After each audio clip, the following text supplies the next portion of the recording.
자, 볼펜을 드십시오. 열심히 메모하십시오. 오늘 학교 왔으니까요. 열심히 배우고 기도 성장하면 좋겠습니다. 자, 1과 지난주 강의 들으신 분들 중에서 이 목사님 요 모니터를 아주 조금만 줄여주시겠어요? 네. 숙제 하셨습니까? 숙제 하신 분 한번 손 들어 보시겠어요? 숙제 와 숙제한 분들이 없어요? 강의 듣고 예 됐습니다. 모니터 그 정도 없어요? 진짜요? 와, 우리 지금 새로운 지금 셀에 초청받아서 셀 모임에 나오고 있는 VIP인데요. 와, 숙제해 오셨대로 박수로 말하겠습니다. 네. 고맙습니다. 숙제 안 하신 분들은 수료 못 합니다. 네. 학교입니다, 학교. 악착같이 하셔서 끝에 교장인 저한테 참 잘했어요 받지 않으면 4과 중에 3과 이상 숙제 하셔야 됩니다. 수료 안 한 걸로 하고 다 해서 올 때까지 수요 중보기도 모임 못 오는 수가 있습니다. 학교를 열었기 때문에 우리가 공식적인 룰로 하겠습니다. 하십시오. 숙제 해보십시오. 배워서 실습하고 실제로 기도하는 게 목표지 배우는 게 목표가 아닙니다. 배워서 기도하는 데까지 가는 거예요. 자, 1과 서머리 한번 해볼게요. 기도는 무엇인가? 이제 볼펜 드시고 동그라미 쳐보십시오. 기도는 간구입니다. 하나님께 구하는 거죠. 두 번째, 기도는 교제입니다. 하나님과의 사귐인 거예요. 세 번째, 기도는 속사람의 변화입니다. 볼펜으로 한번 이렇게 동그라미 치시면 복습됩니다. 네 번째, 기도는 예배입니다. 기도는 하나님의 뜻을 구하는 예배인 거죠. 그래서 기도를 청구하고 응답받는 거 하나로만 생각하는 건 정말 어린아이의 기도고 순수하지만 어린아이의 기도인 거죠. 그걸로만 생각하면 기도는 힘을 받지 못하고 결국에는 시험 듭니다. 왜 응답하지 않으시지? 왜 이렇게 시간이 걸리지? 이런 마음으로 실족하게 되는 거예요. 그래서 기도는 그거 하나만이 아니다. 간구이지만 교제와 속사람 변화와 예배입니다. 왜 기도해야 되는가? 하나님 명령하신 일입니다. 이사야 50장 7절에 보면 내 집은 만민이 기도하는 집이라 그랬어요. 뭐 더 이상 무슨 필요가 있어요? 하나님이 분명하게 선언하셨어요. 내 집, 내 교회는 기도하는 집이다.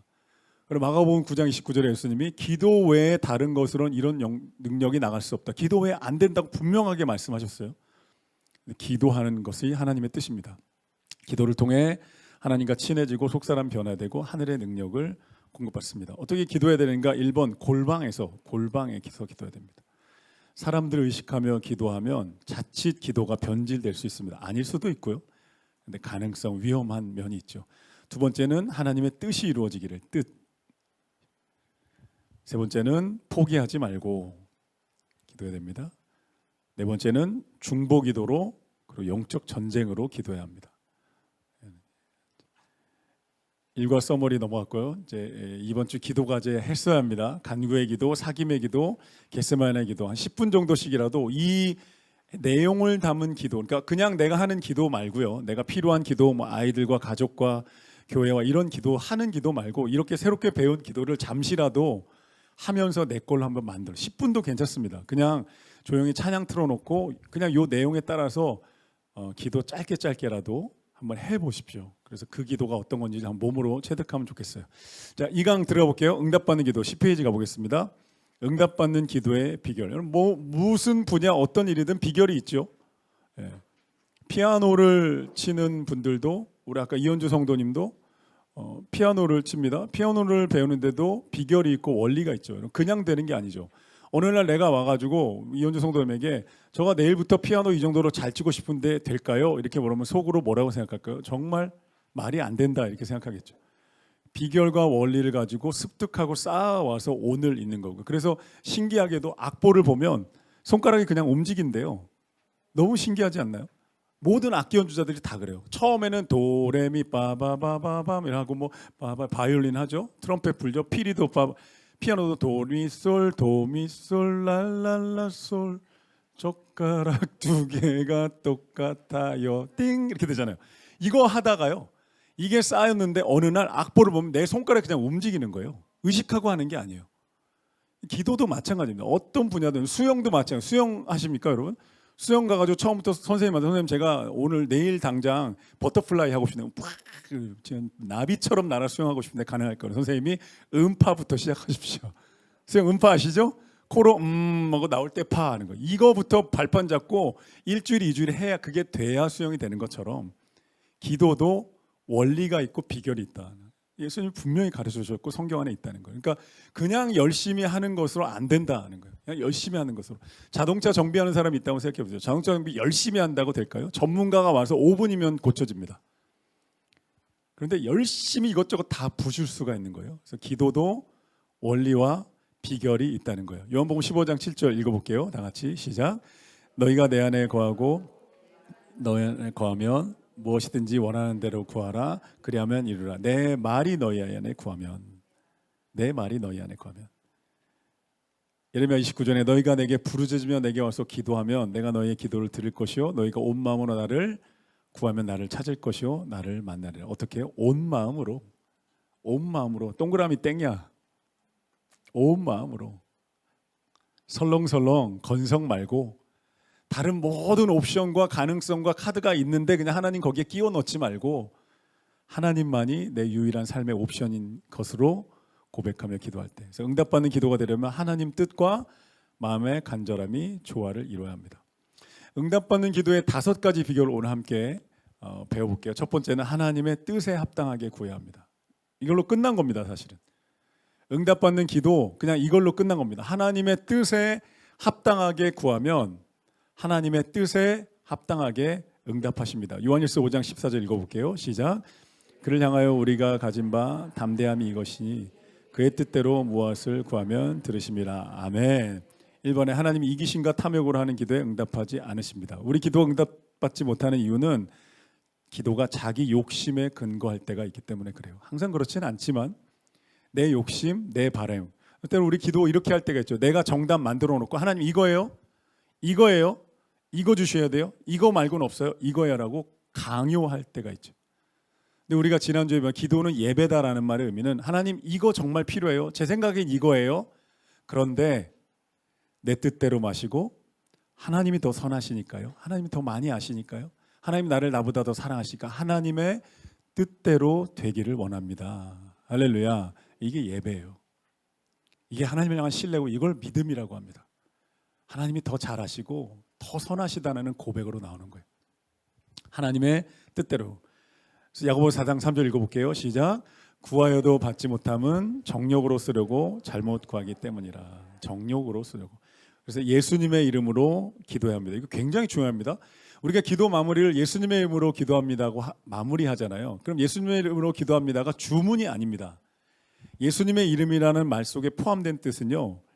주문, 청구하기 위한 주문이 아니에요. 열려라 참깨, 아브라카다브라 이런 예수님의 이름으로 100번을 한다고 되는 게 아니라 그 뜻이 뭐냐면 예수님의 뜻과 예수님의 가르침과 예수님의 꿈과 예수님의 눈물과 예수님의 나라와 예수님의 비전에 일치하게 구하는 것을 말한다는 거예요.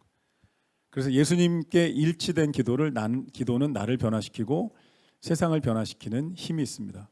그래서 요한복음 14장 13절에 너희가 내 이름으로 무엇을 구하든지 내가 행하리. 내 이름으로 무엇이든지 구하면 내가 행할 것이다. 내 이름으로. 이 말은 예수 막 제가 유튜브 영상 가끔 이렇게 연관돼서 뜨는 거 보면 예수 보혈로 기도하는 법을 가르쳐 줍니다 하고 1시간 동안 강사가 찬양 틀어놓고 예수 보혈 보혈의 피 이렇게 하시는 분들이 있어요.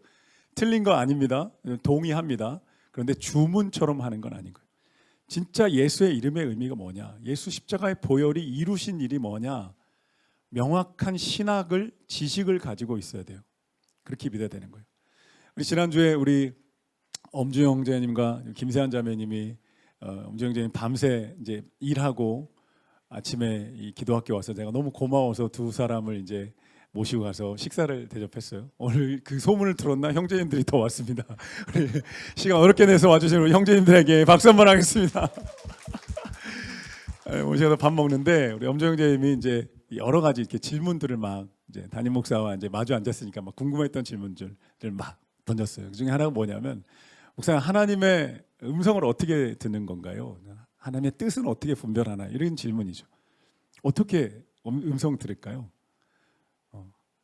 하나님의 음성을 어떻게 듣는 거예요? 사실 하나님의 음성을 듣는 법 학교 같은 것도 한 4주 정도 하면 오실 거죠? 오실 거죠. 하나님의 음성을 듣는 법도 배워야 되는 거예요. 네. 하나님의 음성을 들으면 아주 긴 얘기, 많은 얘기를 짧게 제가 그냥 3가지로 요약해서 답변했어요. 첫째는 성경, 기록된 하나님의 말씀인 성경을 많이 내 안에 담아야 됩니다. 많이. 기록된 하나님의 성경, 그게 객관적인 하나님의 말씀이거든요. 세상 누구라도 하나님이 어떤 분인지를 알 수 있는 통로가 객관적인 성경 말씀이에요. 이거는 부정할 수 없는 객관적인 말씀이기 때문에 이것을 많이 읽고 묵상하고 내 안에 계속 많이 담아야 돼요. 그러면 1차적으로 하나님의 뜻이 뭔지 다 들어있습니다. 사실 하나님의 뜻을 물어볼 필요가 없어요. 여기에 다 들어있습니다. 여러분 고민하고 있는 거 하나님 말씀으로 다 답변할 수 있어요. 하나님 뜻은. 문제는 뭐냐면 내가 순종하거나 희생하거나 포기하고 싶지 않은 거죠.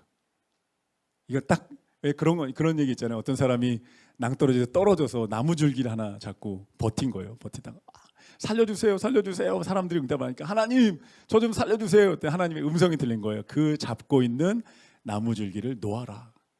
그 사람이 위를 보면서 거기 하나님 말고 다른 사람 없나요? 나중에 아침에 밟고 보니까 바로 땅에서 1m 위에 내가 매달려 있었다는 거예요. 이런 뭐 재밌는 그냥 만들어진 얘기겠지만 하나님의 뜻은 성경에 너무너무 명확하게 다 게시되어 있습니다. 이게 쌓입니다. 그러면 1차적으로 하나님 뜻을 무조건 알게 됩니다. 순종하고자 하면 사랑하려는 마음만 있으면 성경을 통해 다 알 수 있어요. 그럼 두 번째 뭐냐? 주관적인 하나님의 음성이 들리기 시작하는데 그것을 성령의 감동이라고 합니다. 하나님 말씀이 많이 쌓이면 내가 이제 하나님의 음성이 분별되기 시작해요. 내 그걸 성령의 감동을 받았다. 성령의 감동으로 이끄신다고 표현하는 거예요. 우리 농담으로 남편들이 퇴근해서 한 10년 정도 아내와 살고 15년 정도 살고 보면 퇴근해서 아내의 설거지하는 뒷모습만 봐도 아 오늘은 기쁘게 인사해야 되겠다. 조용히 찌그러져 있어야 되겠다를 남자들은 안다고요. 어떻게 알아요?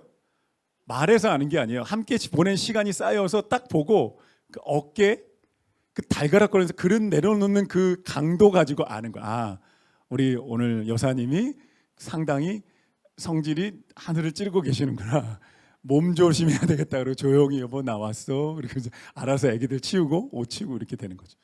말해서 하는 게 아니죠. 알아지는 거예요. 말씀이 내 안에 가득하면 하나님 뭘 원하신지 알아집니다. 순종하고자 한다면, 사랑하고자 한다면. 세 번째는 정말 사람의 음성처럼 하나님의 음성이 들릴 때가 있습니다. 저는 목사로 한 26년, 25년 살았는데 그리고 청년 때도 신앙생활 다 합쳐서 하나님 진짜 사람의 음성처럼 들린 게 한 두어 번 정도 있어요. 그 정도밖에 안 됩니다. 실제로 이제 은사를 가지고 듣는 분들이 있는데 그렇게 경지까지 가려면 정말 내 뜻을 하나님께 딱 순종하고 무엇이든 하나님께 순종하겠다고 할 때 사실 들리거든요. 이게 하나님 내 집을 팔아서 당장 내일 우본에 보내라 해도 내가 100% 순종하겠습니다. 그럼 들립니다. 들립니다. 순종이 예배보다 낫다 그랬어요. 근데 이게 안 되면 사실은 100번을 얘기해도 튕겨나. 하나님 말고 다른 음성 없나요? 이런 담임 목사님 음성이 나은데요? 뭐 이렇게 될 수 있는 거예요. 그래서 그렇게까지 가려고 우리가 평생 신앙생활 하는 거죠. 이런 단계로 하나님의 뜻을 분별합니다. 그래서 가장 중요한 건 성경을 통해서 하나님이 원하시는 게 뭔지 예수 이름 안에 예수님의 비전과 눈물이 무엇인지를 알 때 그러면 여러분 생각해 보세요. 예수님의 이름으로 기도하는 사람은 주문 말고요. 예수님의 뜻과 눈물과 비전과 그 하나님 나라의 비전을 품고 기도하는 사람은 허튼 기도하지 않습니다. 그렇겠죠? 허튼 기도하지 않아요. 알면 허튼. 이미 내 안에서 필터링이 먼저 한번 되는 거예요. 이 기도 딱 하려다가 이거 하나님이 기뻐하시지 않는 거, 하나님 뜻이 아닌 게 내 안에서 이미 필터링이 끝나요. 그럼 기도하지 않아요. 내 안에서 이미 분별되면서 이게 진짜 하나님 뜻이구나. 내가 남편을 사랑으로 더 섬기고 순종하면서 이 사람을 하나님께 이끄는 것이 하나님의 뜻이구나. 그럼 순종하겠죠. 내가 이 사람에게 복음을 전하고 내가 우본 땅에 헌금하는 것이 하나님의 뜻이구나라고 분별이 된다면 하겠죠. 인도네시아구나, 아니 교회 다음 세대구나, 무엇이든 괜찮아요. 이런 과정을 거쳐서 허튼 것 구하지 않습니다. 열왕기상 3장에 보면요, 솔로몬이 왕이 돼요. 다윗에 들려서 되게 어린 나이에 왕이 됩니다. 솔로몬이 열왕기상 3장에 1,000번제 드려요. 우리 1,000번제 헌금이라고 드리잖아요. 그것을 두 가지로 해석해요. 매일 한 번씩 1,000번을 드렸다 이런 얘기도. 그럼 3년 걸리거든요. 사실 너무 오래고 그냥 한 방에 1,000마리를 드렸다 이런 얘기도 있습니다. 무엇이든 상관없어요. 하나님을 사랑하는 마음으로 자신에 있는 모든 것을 드렸는데 하나님이 꿈에 나타나서 물어보세요. 무엇이든지 구해라, 내가 주겠다. 솔로몬이 뭘 구하냐면요, 하나님 제가 지금 어린 왕인데 백성들을 다스려야 되는데 지혜가 부족합니다. 지혜를 선악을 분별하는 마음을 주십시오 구했어요. 하나님 뭐라고 말씀하시냐면 너의 기도가 부귀영화를 구하지도 않고 다른 원수와의 전쟁의 승리도 구하지 않고 백성을 잘 다스리는 지혜를 구했으니 내 마음에 너무너무 잘 들어맞았다. 그리고 응답하세요. 이 들어맞았다는 히브리어 원어를 보면요. 어디 나오냐면 창세기 1장 31절에 보시기에 좋았더라라는 토브라는 히브리어 영어로 굿입니다. 이거가 맞아요. 하나님의 뜻에 딱 맞는 순간에 하나님이 기쁘게 응답해 주시는 것을 우리는 봅니다. 그래서 우리 11페이지 넘어볼게요. 다음 페이지 가보면 기도는 백지수표를 하나님께 내서 아브라카다브라 외치는 마법의 주문이 아니라 예수의 이름을 알면서 이 지금 구하는 것이 예수님이 동의하실 만한 것인가를 분별하며 기도합니다. 여기서 사실은 게임은 끝나는 거예요. 하나님의 뜻에 맞는지를 내가 1차적으로 분별한다면. 그래서 여러분 하나님의 뜻을 분별하는 방법에 대한 수많은 기독교 저술 고대로부터 현대까지 너무 많은데요. 여러 가지 분별의 원리가 있습니다. 뭐 7가지 원리가 있죠. 성경을 통해 뭐 사람을 통해서 또 뭐 고난을 통해서 꿈을 통해서 마음의 소원을 통해서 또 문이 열리냐 닫히냐 뭐 환경을 통해서 뭐 여러 가지 이제 기준들이 있는데 제가 최근에 들었던 좋은 가르침 가운데 하나는 이제 김병삼 목사님 만나교회 김병삼 목사님의 설교였어요. 설교에서 김병삼 목사님이 이런 얘기했어요. 하나님의 뜻을 분별하는 것은 어떤 은사나 신비로운 체험으로 접근하면 안 됩니다. 좋습니다. 그거 이분이 인정합니다. 그런데 가장 중요한 건 뭐냐면 이것을 놓고 이게 정말 내가 섬기는 하나님이 기뻐하시는 뜻 걸까? 인정하시는 걸까를 치열하게 고민하고 생각하는 지성적 활동이 있어야 된다는 거예요. 이게 진짜 중요하다는 거예요. 이걸 놓고 정말 이게 하나님 뜻일까? 지금 나 이런 생각이 떠올랐는데 이런 꿈이 생겼는데 이런 바램과 욕구가 생겨났는데 정말 하나님이 기뻐하실까? 치열하게 고민하고 생각하고 물어보고 또 신앙의 선배나 셀리더나 목사님들하고 이야기해 보는 가운데 분별하는 지성적인 활동이 제일 중요하다. 그 가운데서 우리는 하나님을 경외하는 법을 배우고요. 하나님과의 친밀한 관계가 맺혀져요. 하나님이 내 삶의 주인이라는 고백이 나오게 되는 거죠. 할렐루야. 할렐루야. 여러분 고백이 저와 여러분 가운데 있게 되기를 간절히 소망합니다. 1번에서 사실은 하나님께 응답받는 기도의 비결은 끝난 거예요. 하나님의 뜻에 한번 따라 보시고 하나님의 뜻에 합당한 기도를 해야 됩니다. 자, 2, 3, 4, 5번은 그 하나님의 뜻의 여러 가지 버전입니다. 두 번째, 겸손하게 기도해야 합니다. 겸손하게.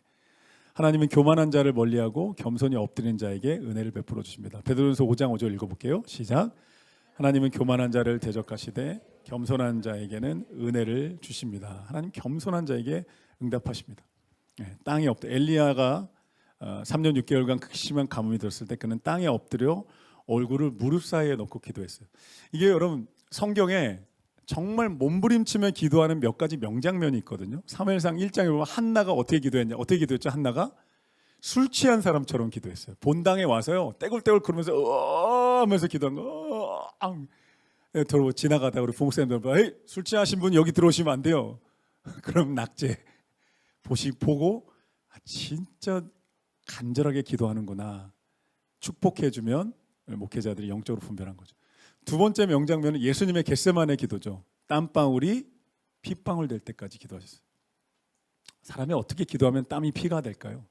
그렇게 기도하셨어요. 근데 오늘 또 이 엘리야의 기도 열왕기상 18장에 보면 보십시오. 얼굴을 무릎 사이에 넣어. 여러분 얼굴을 무릎 사이에 넣으실 수 있을 것 같아요? 이게 될 것 같아요, 여러분? 이렇게 해서 이게 목 디스크가 있어서 얼굴을 무릎 사이에 넣을 만큼 자기도 모르게 기도하면서 그런 자세가 나와요. 얼마나 간절하면 이런 간절한 기도, 겸손함. 맨 밑에 보겠습니다. 자신이 아무것도 할 수 없는 죄인이고 철저히 무능력한 존재임을 인정하는 완벽한 겸손의 표현이었다는. 겸손하게. 기도는 예배라는 말하고 연결됩니다. 하나님의 주권을 인정하는 거예요. 하나님을 인정하는 거예요. 순종하는 거예요. 세 번째, 응답받는 기도의 비결은 믿음으로 기도하고 의심하지 말아야 합니다. 의심은 가장 응답의 큰 장애물입니다. 야고보서 1장 6절 읽어볼게요. 다 같이 시작. 오직 믿음으로 구하고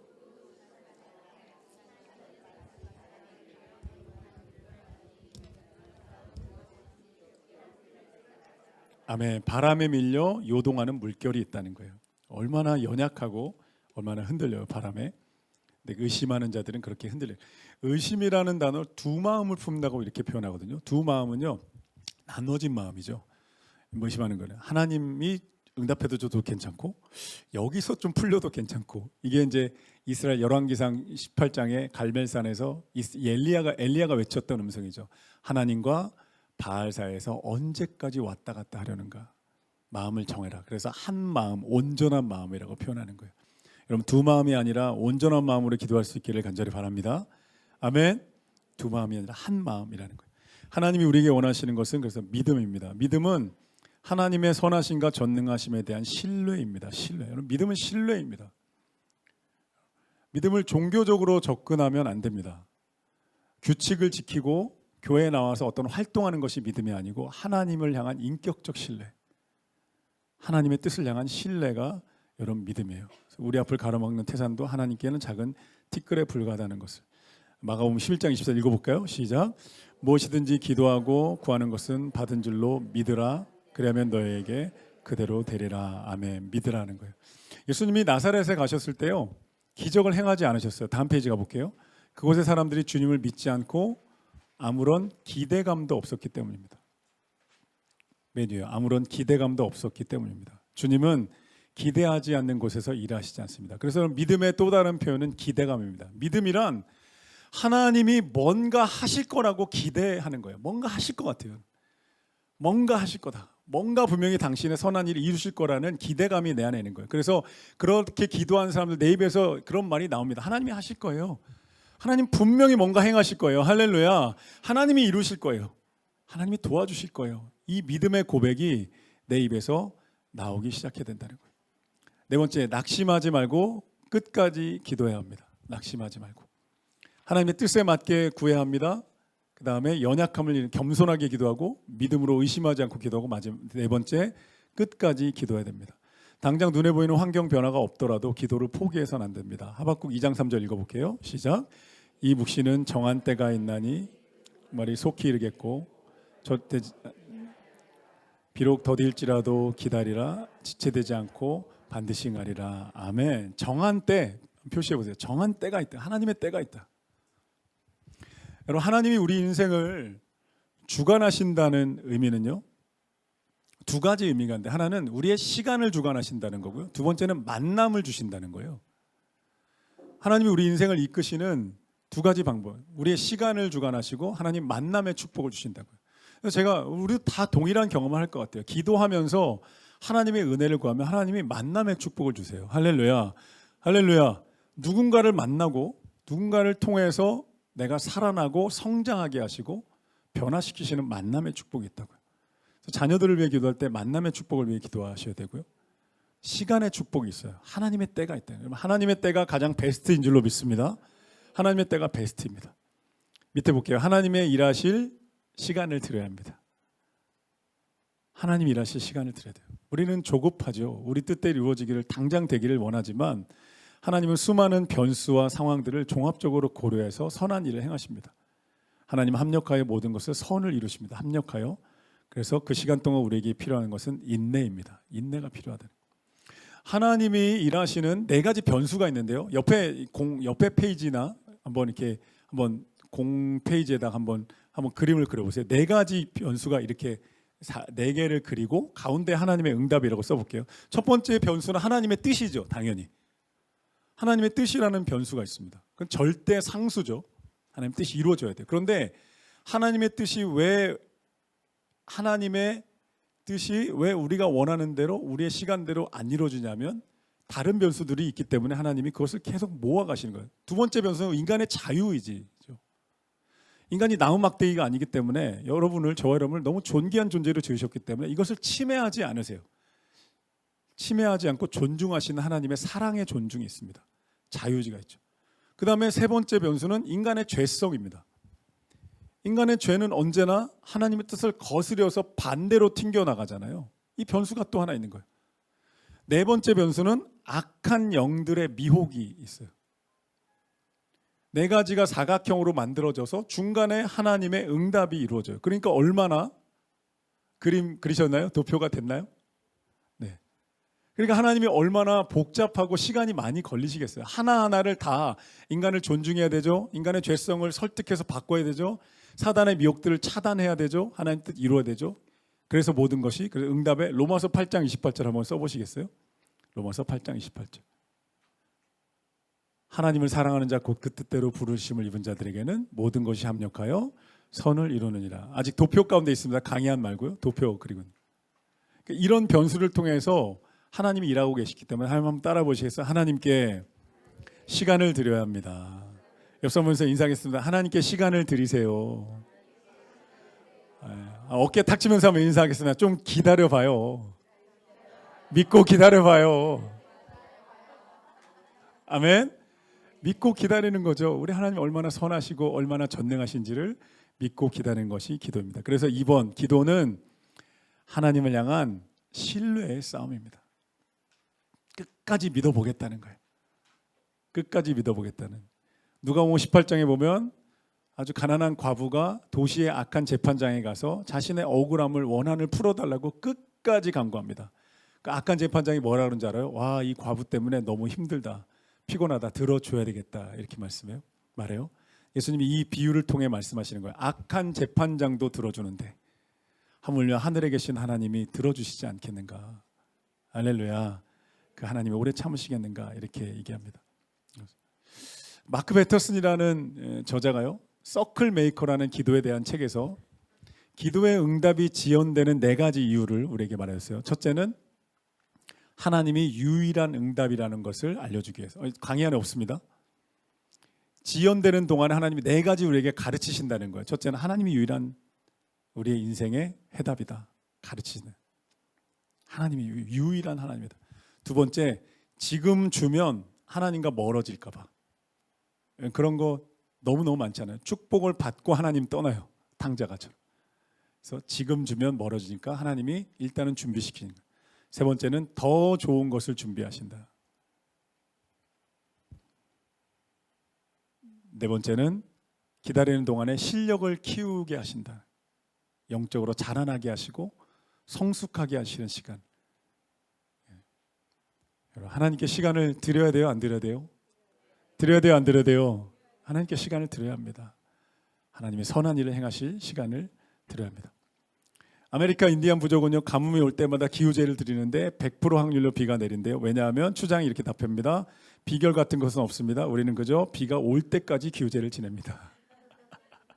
비가 올 때까지 기후제를 드립니다.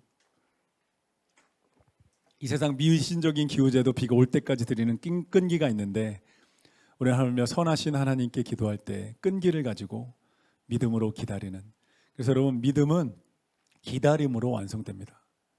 하용조 목사님의 유명한 명언입니다. 한번 따라 보시죠. 믿음은 기다림으로 완성됩니다.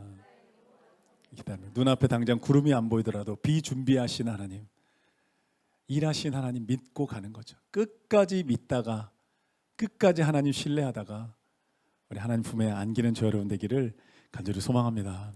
이엠 바운즈라는 기도의 거장이 이렇게 말했어요. 기도의 가장 큰 실패는 응답의 지연이 아니라 응답이 오기 직전에 기도를 포기하는 것이다.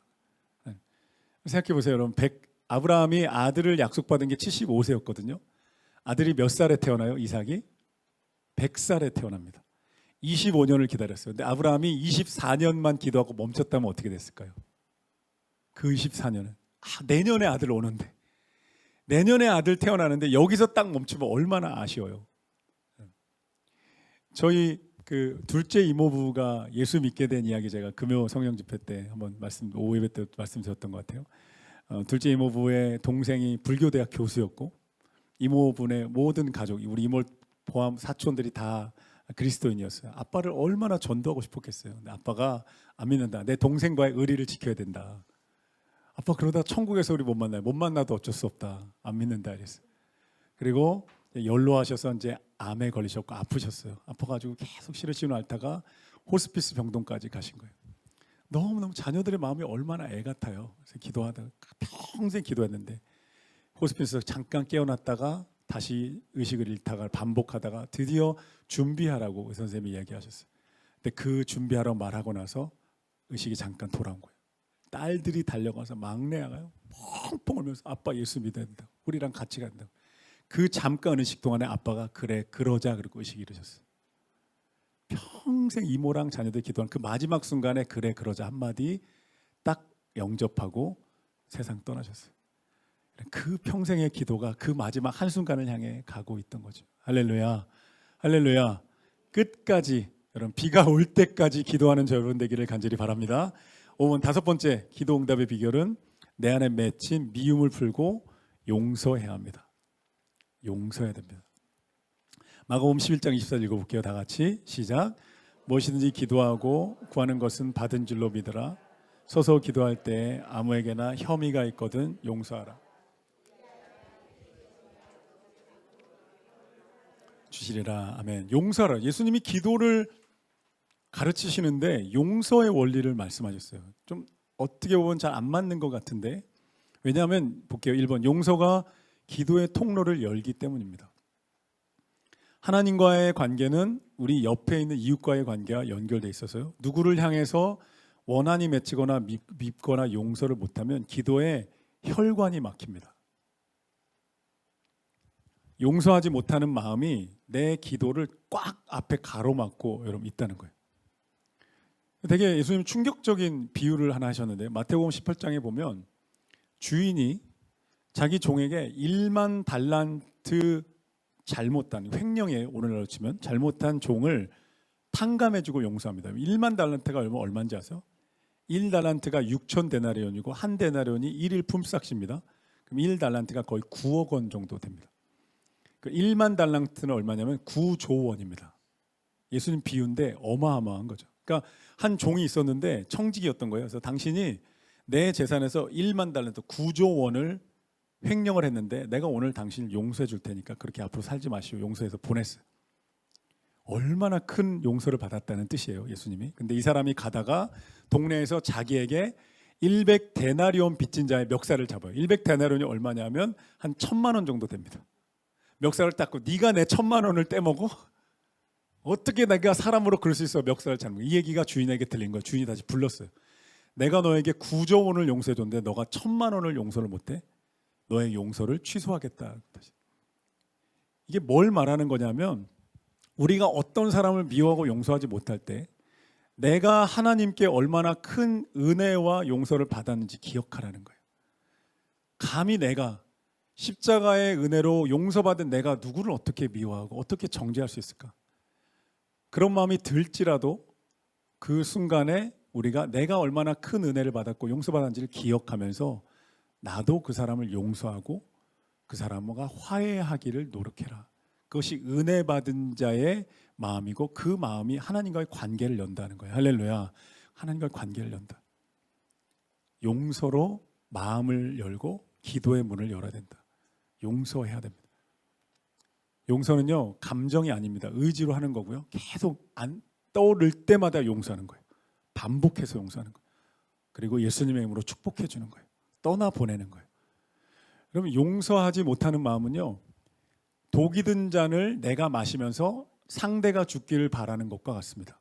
무슨 얘기인지 이해되세요 여러분? 저 한번 봐보세요. 용서하지 못하는 마음이 비유하자면 독이 든 잔을 내가 마시면서 저 사람이 죽었으면 좋겠다 이런 거예요. 이해되세요? 용서하지 못하는 마음은 내 마음을 죽인다는 거예요. 내 영을 죽이고 내 인생을 독을 퍼뜨리는데 나는 지금 저 사람을 막 정죄하고 있는 거예요. 저 사람은 멀쩡해요. 저 사람은 용서를 구하지도 않고 뉘우치지도 않아요. 근데 하나님 뭘 말씀하시냐면 내가 살아야 된다. 그래서 그 사람에 대한 판단은 하나님께 맡겨라. 공의 하나님께 맡겨라. 하나님께 맡겨도 너는 그냥 오히려 더 축복해주고 너의 마음과 너의 인생이 살아야 된다. 하나님의 은혜로. 그래서 용서라고 하시는 거예요. 하나님께 맡기는 거고요. 감정이 아니라 의지로 하나님께 계속 맡겨드리는 거예요. 그래서 내 영혼이 한번 따라해보세요. 내 영과 내 마음이 먼저 살아야 합니다. 내 기도가 살아야 돼요. 여러분 그래서 용서하지 못하고 미워하는 마음 들 때마다 하나님 내가 그 사람을 용서합니다. 오히려 예수님의 이름으로 축복합니다. 라고 떠나보내야 돼요. 한번 따라보세요. 용서는 떠나보내는 것입니다. 떠나보내야 돼요. 내 마음에 독으로 자리 잡지 못하게 자꾸 떠나보내야 돼요. 그래야 그 마음 그릇에 하나님의 은혜가 임하는 거예요. 할렐루야. 맞습니까? 그릇에 뭔가를 담아야 되는데 미움을 담으면 안 된다는 거예요. 하나님이 떠나보내라, 나에게 맡겨라, 너의 마음에는 은혜만 담아라, 축복을 담아라. 하나님의 역사심이 담아. 그래서 기도는 강의 한번 볼게요. 사랑의 관계 안에서 역사합니다. 내가 용서할 때 하늘 문이 열리고 하나님의 용서와 은혜가 흘러옵니다. 미움을 기도로 바꾸십시오. 원수를 위해 기도할 때 내 마음에 산이, 이 산은 모든 장애물들을 말하는 거예요. 내 마음에 산이 먼저 옮겨집니다. 떠나보내요. 하나님께 맡겨야 돼요. 자, 5가지 기도의 원리에 대해서 배웠는데요. 하나님의 뜻에 따라 구해야 합니다. 겸손하게, 의심하지 말고, 또 끝까지 용서하며 기도해야 됩니다. 5가지 원리 우리 함께 배웠어요. 자, 기도의 교과서 주기도로 가볼게요. 열매 맺는 기도에는 원리와 법칙이 있습니다. 그렇죠? 모든 분야. 이번에 우리 월드컵 팀이 참 가슴 아프게 돌아왔죠. 홍명보 감독이 굉장한 비난을 듣고 있습니다. 왜 그럴까요? 인간적으로 미운 게 아니라요. 우리 축구인의 관점으로 보면 왜 뭐가 실패했냐? 2가지가 실패한 거예요. 첫째는 2014년 월드컵 때 자기가 썼던 똑같은 전술 이번에 또 써요. 실패했는데 그때 예선 통과 못했거든요. 실패한 전술, 실패한 감독을 똑같이 썼어요. 그래서 박문성 해설이 뭐라 하냐면 게으르다. 국가대표 감독, 나라를 대표하는 우리 온 국민의 4년 만에 축구인들의 정말 축제인데, 축구인 아니어도 축제인데 이것을 연구하고 고민하지 않고 똑같은 전술 똑같이 가서, 제 생각이 이랬던 것 같아요. 선수들이 너무 월드 클래스니까 해줄 거야 이렇게 생각했던 것 같아요. 제 생각엔 너무너무 잘못된 거죠. 첫째 거. 2번째는 뭐냐면 상대팀 3팀이 다 다른데 똑같은 전술로 홍명보가 뭐라고 했냐면 우리 전술만 잘하면 된다. 상대가 어떻든. 완전 게으른 거죠. 팀이 키가 크면 작은 빠른 선수, 키가 작으면 큰 선수, 기본이잖아요. 팀을 연구해서 거기에 맞는 전술을 썼어야 되는데 하나도 안 썼다는. 그러니까 너무너무 어떻게 국가대표 감독 30억 넘는 연봉을 받는 감독이 이렇게 전술이 없냐라는 비판을 받을 수밖에. 이건 인간적인 비판이 아니에요. 자기 자리에 대한 전술과 준비가 부족했던 거에 대한 비판이죠. 근데 기도도 마찬가지입니다. 제가 월드컵 얘기 슬쩍 끼워 넣은 거예요. 축구 얘기하고 싶어서. 더해줘요. 자, 기도도 마찬가지입니다. 우리가 기도학교 배우는 이유는 기도의 원리를, 열매 맺는 비결을 배우고자 함인가. 한마디 기도를 할지라도 내 기도가 힘이 있고 하나님께 응답되는 원리를 배워야 된다. 잠언 24장 6절에 보면 너는 지략으로 싸우라, 승리는 지략이 많음에 있느니라. 추워요? 네. 승리는 지략이 많음에 있느니라 이렇게 말씀합니다. 또 마태복음 10장 16절에 보면 너는 뱀같이 지혜로우라. 여러분 모든 분야에서 우리 모두가요 뱀같이 지혜롭기를 예수님의 이름으로 축복합니다. 저를 포함해 우리 모두가요 어떤 분야든 가족관계, 남편 아내와의 관계, 교회의 사역들, 또 우리 삶의 모든 문제들 기도하는 것도 뱀같이 지혜로우라는 거예요. 그래서 누가복음 11장에 보면 예수님이, 제자들이 예수님에게 말합니다. 우리에게 기도를 가르쳐 주십시오. 예수님이 너희는 기도할 때 이렇게 기도해라. 그 교과서가 주기도문입니다. 그래서 여러분 주기도문은요 그냥 이렇게 외우는 기도문이 아니고 주기도문이 2파트로 나눠지는데 앞에 첫 번째 파트는 하나님에 대한 기도 3가지, 그리고 뒤에 2번째 파트는 우리에 대한 기도 3가지로 딱 예수님이 교과서로 알려주신 기도의 모본입니다. 그래서 주문이 아닙니다. 예배 시간에 그냥 외우라고 주신 게 아니고 기도를 알려주신 건데 오늘 끝날 때가 돼서 길게는 못할게요. 짧게 볼게요. 첫째 보십시오. 1번 주기도문은 예수님이 가르쳐 주신 교과서입니다. 2번 끝에 보면 그래서 예배로서의 기도를 드려야 합니다. 다음 페이지 가볼게요. 예수님 우리 일상에도 기도하라고 하셨어요. 2번 주기도문 파트 1 하나님에 대한 간구 3가지를 해야 된다. 기도에는 이 3가지가 있어요. 6가지 요소가 기도에 있어야 되는데 앞에 3가지는 하나님에 대해서, 뒤에 3가지는 우리에 대해서 기도하라고 기도의 원리를 가르쳐 주신 것. 첫째, 하늘에 계신 우리 아버지여 이름이 거룩히 여김을 받으시오며. 이 기도는 하나님과의 친밀한 관계로 시작하라는 거예요. 그래서 하나님 우리를 가장 사랑하시는 자애로운 아버지시라는 것에서 또 시작합니다.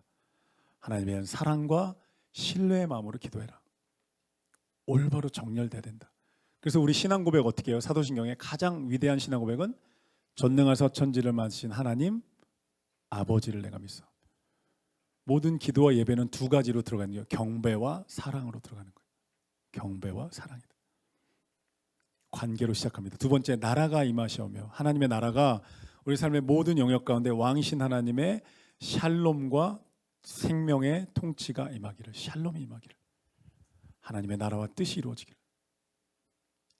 세 번째는 뜻이 하늘에서 이루어진 것처럼 땅에서도 이루어지라. 기도는 내 뜻을 하나님께 관철하고 강요하는 것이 아니고요, 강요하는 것이 아니고 하나님의 뜻이 이루어지기를 무릎 꿇는 것이 기도입니다. 결국 하나님의 뜻이 이루어지기를 무릎을 꿇는 거예요. 이게 앞부분 주기도문의 세 파트입니다. 다음 페이지 가볼게요. 마지막, 오늘 강의 마지막 페이지입니다. 뒷부분의 세 파트는 우리에 대한 간구입니다. 첫 번째는 오늘 우리에게 일용할 양식을 주시고, 일용할 양식은 삼시세끼만 말하는 건 아닙니다.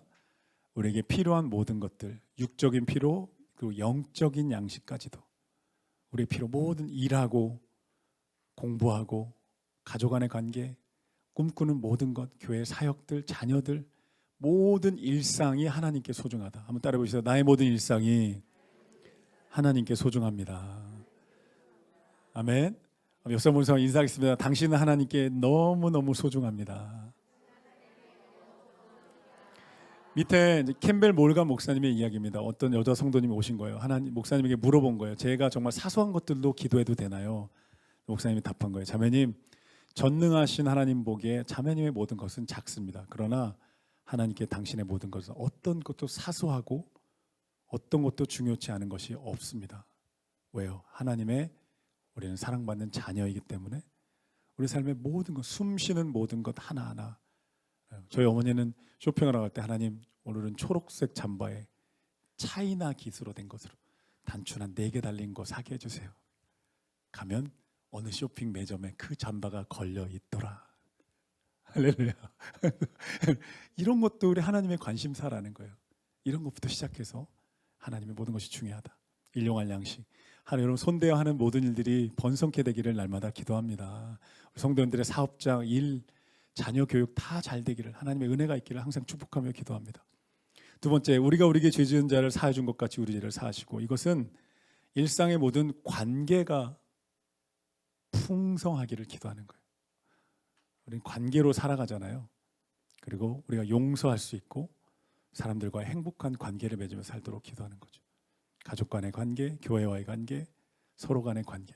마지막, 우리를 시험에 들게 하지 마시고 다만 악에 수고하십시오. 이것은 영적 전쟁터인 세상에서 승리하고 악한 영들과의 거짓 마귀의 공격에서부터 보호를 구하는 기도, 사명을 이루기 위한 힘과 능력을 구하는 기도입니다.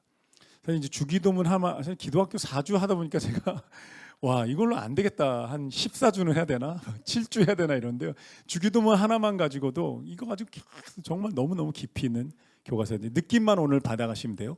하나님에 대한 3가지가 기도에 들어가야 된다. 나에 대한 3가지가 기도에 들어간다. 이 정도 느낌만 주기도문으로 기도의 원리를 배우시면 좋겠습니다. 네, 강의를 마무리할게요. 질문 혹시 있으시면.